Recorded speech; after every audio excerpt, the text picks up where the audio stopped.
Au nom du Père et du Fils et du Saint-Esprit. Amen. La paix de Jésus soit dans votre maison, sa paix et sa joie. Alléluia.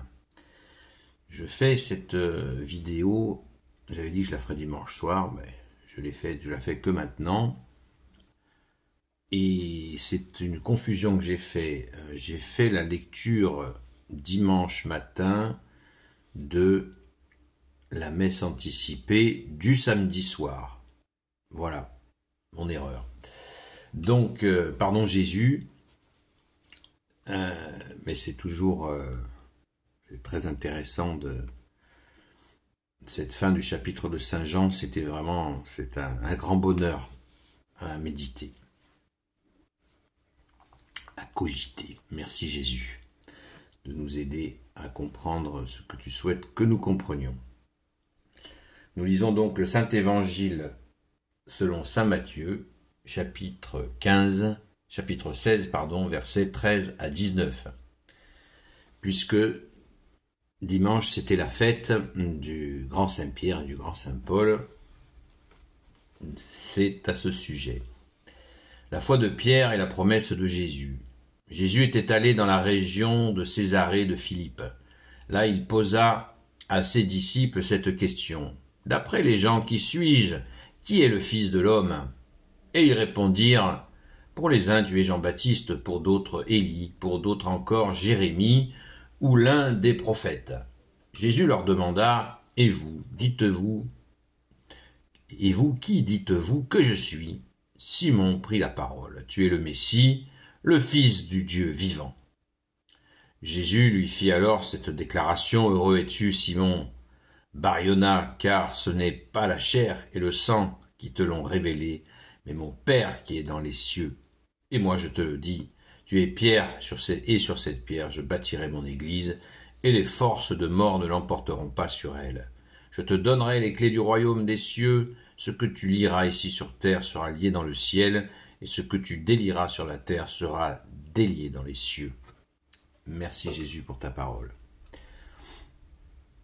Alors je suis d'autant plus gêné d'avoir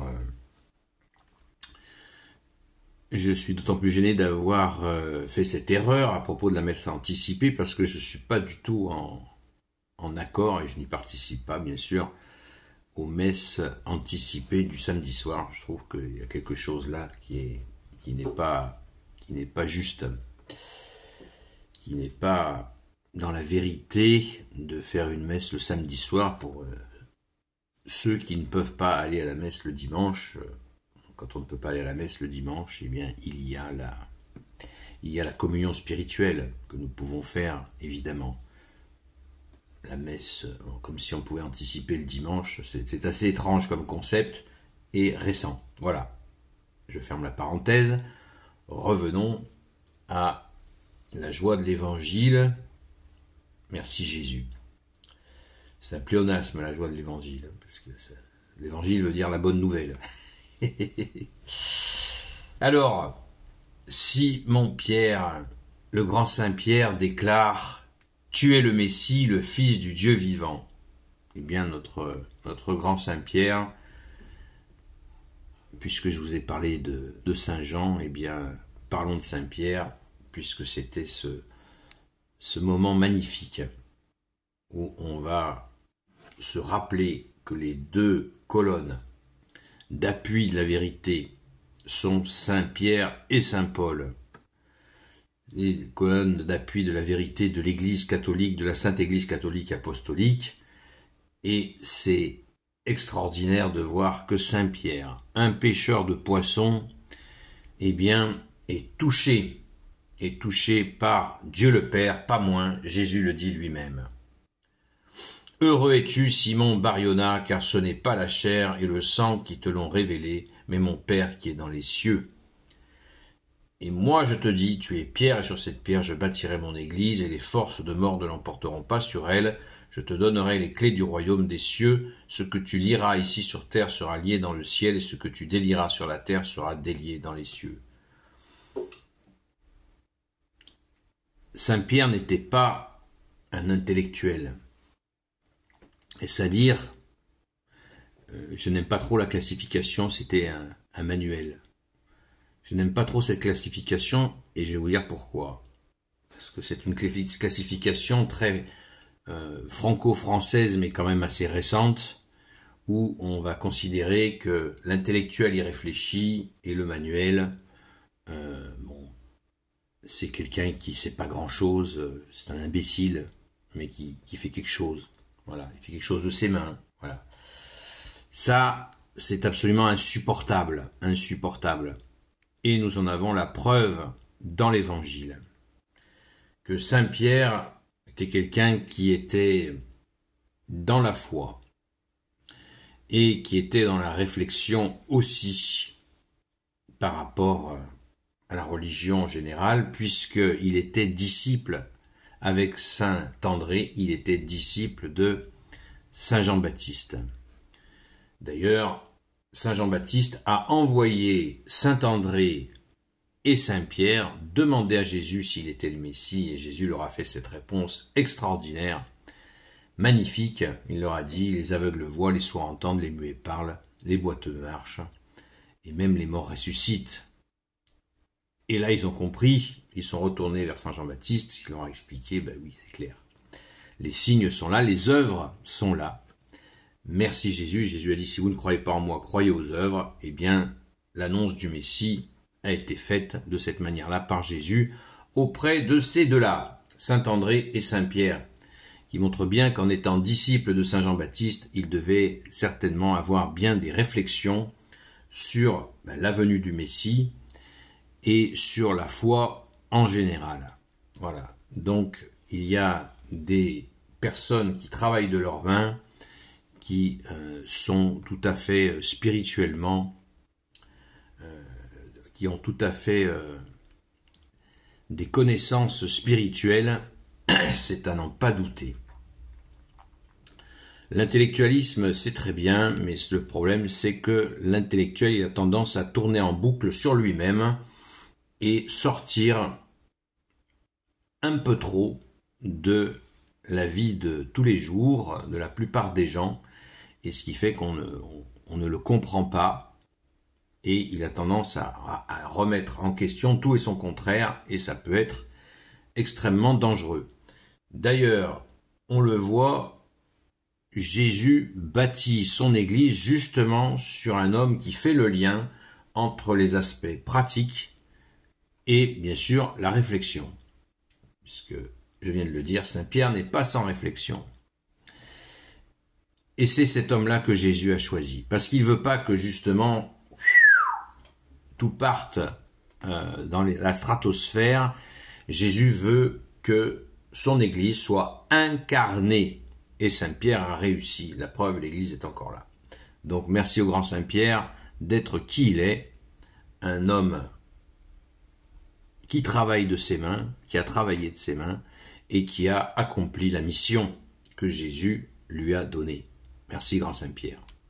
Passons à Saint-Paul, puisque nous avons la joie de fêter Saint-Paul en même temps. Donc, Saint-Pierre fonde l'institution avec l'encadrement et tout le travail qu'il y a. Et Jésus sait quel travail pour l'encadrement de l'Église. Et Saint-Paul, lui, a eu la mission des premières communautés. Mission extraordinaire. Extraordinaire. Saint Paul, en humilité, disait qu'il n'était pas apôtre. Il ne faisait pas partie des 12. Bon, à un moment donné, il l'a dit quand même. Mais bon, il y a 12 apôtres, mais il y en a 12,99. Saint Paul s'est nommé une seule fois, je crois, dans ses épîtres, apôtre, mais il disait qu'il ne méritait pas d'être appelé ainsi. Mais bon, il a fait un travail gigantesque. Il a fait des milliers de kilomètres pour mettre en œuvre les premières communautés catholiques. Et quelle puissance tu as mis en œuvre en Saint Paul, ô Jésus. Il se trouve que Saint Paul était justement un intellectuel. Mais un intellectuel qui est vite devenu pratico-pratique. Parce que c'est là où on voit l'intellectuel qui ne dépasse pas les bornes. C'était un pharisien. Il a été élevé dans l'étude des textes. Parce que je viens de le dire, je pense que saint Paul a aussi bien étudié les textes. Mais saint Paul était vraiment quelqu'un de très intellectuel et on voit au début de sa vie où ça l'a mené. Ça l'a mené à la persécution. Il a persécuté les chrétiens. Jésus l'a pardonné. Merci Jésus, merci grand saint Paul de t'être converti, d'avoir accueilli la lumière que tu es Jésus. Alléluia. Donc, il avait mal commencé. Vous voyez, l'intellectualisme, ça peut mener aussi. C'est pas une exclusivité des intellectuels de faire, d'aller dans des excès comme ceux qu'a connus saint Paul, évidemment. Je ne fais pas une généralité, mais attention, attention. Si on gratte un peu, on trouve des choses pas terribles. Je parle en général, là, je ne parle pas de saint Paul. Donc, saint Paul va mettre au service toute sa science, il va la mettre au service de Jésus, justement dans le transfert. Il disait même, saint Paul disait cette phrase extraordinaire, il disait, avant de connaître Jésus le Christ Jésus, eh bien, je blasphémais, dit-il, parce qu'il n'avait pas la compréhension du vrai Dieu. Quelle humilité, hein. Donc l'intellectuel, quand il est humble ou quand il le devient, ça peut faire des merveilles. Merci Jésus. Nous avons tous à travailler l'humilité, c'est clair. Comme l'a dit saint Jean-Marie Vianney. Les 3 vertus principales, c'est l'humilité, l'humilité et l'humilité. Donc, rendons grâce avec ces colonnes d'appui de la vérité, saint Pierre et saint Paul. Nous avons là vraiment Jésus qui va rassembler ces 2 hommes pour mettre en œuvre son Église dans tous ses aspects. Et quel bonheur! Merci Jésus, tu es le roi de gloire, le Dieu de nos vies. Amen. Gloire soit au Père et au Fils et au Saint-Esprit, maintenant et toujours, et pour l'éternité. Amen. Ô Jésus, toi qui peux tout et qui portes tout, toi le Sauveur, toi l'Emmanuel, je te confie toutes celles et ceux qui regarderont cette vidéo. Sainte Marie, Reine des cieux, toi notre Mère Notre-Dame, Saint Joseph, toi la terreur des démons, Sainte Marie-Madeleine, notre chère Sainte Patronne, et vous tous les saints et saintes amis de Jésus, Saint Michel Archange, Saint Gabriel Archange, Saint Raphaël Archange et vous tous les anges qui te servent au Jésus, je vous confie toutes celles et ceux qui regarderont cette vidéo, ainsi que leurs proches, selon ta seule volonté, ô Jésus. La paix de Jésus soit dans votre maison, et je vous dis à très vite.